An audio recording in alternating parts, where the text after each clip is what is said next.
लगे ड्रोन की जरूरत है। हाँ, ड्रोन मंगवा लेना, ड्रोन से पेट्रोलिंग करवा लेना। एक बार जिस एरिया में काम होता है पाटण में भायावदर ये जो है ना रिमोट वाले एरिया। વાત કરીએ 31 ડિસેમ્બર લઈને કઈ પ્રકારની તૈયારીઓ છે, કઈ રીતના ચેકિંગ કરવામાં આવશે, શું આખી વાત?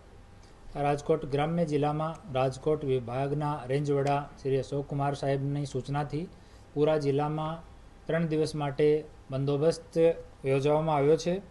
આ બંદોબસ્તમાં 3 એએસપી, 3 ડીવાયએસપી, 27 પીઆઈ, 42 પીએસઆઈ, 620 જેટલા પોલીસ કર્મચારી, 700 જેટલા જીઆરડી અને 250 જેટલા હોમગાર્ડ, 112ના 23 બોલેરો ગાડી, 80 જેટલી મોટરસાઇકલ, 175 જેટલા બોડીવોર્ન કેમેરા અને 17થી વધારે બ્રેથ એનાલાઇઝર અને ડ્રગ ટેસ્ટિંગ કિટ ડિપ્લોય કરવામાં આવ્યા છે।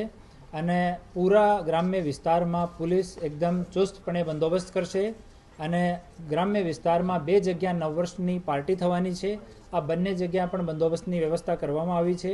જેટલા ફાર્મ હાઉસ છે, આ ઇન્ડસ્ટ્રીયલ એરિયામાં જો ફેક્ટરી છે, નદીના કિનારા છે, ખેતર છે, આમાં ડ્રોનથી કન્ટિન્યુ સર્વેલન્સ આજથી જ શરૂ થવાનો છે, જેમાં નાઇટ વિઝનવાળા ડ્રોન પણ ડિપ્લોય કરવામાં આવે છે।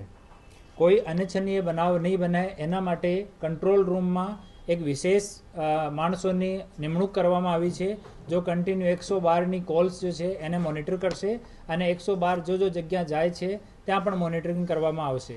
તમામ જો જાહેર જનતા છે એને પણ અપીલ કરવામાં આવે છે કે કોઈ પ્રકારના ગેરકાયદેસર પ્રવૃત્તિઓથી દૂર રહે, શાંતિથી પરિવાર સાથે, મિત્રો સાથે નવ વર્ષની ઉજવણી કરે। અને ગ્રામ્ય પોલીસ વતી નવ વર્ષની હું બહુ શુભેચ્છાઓ આપું છું।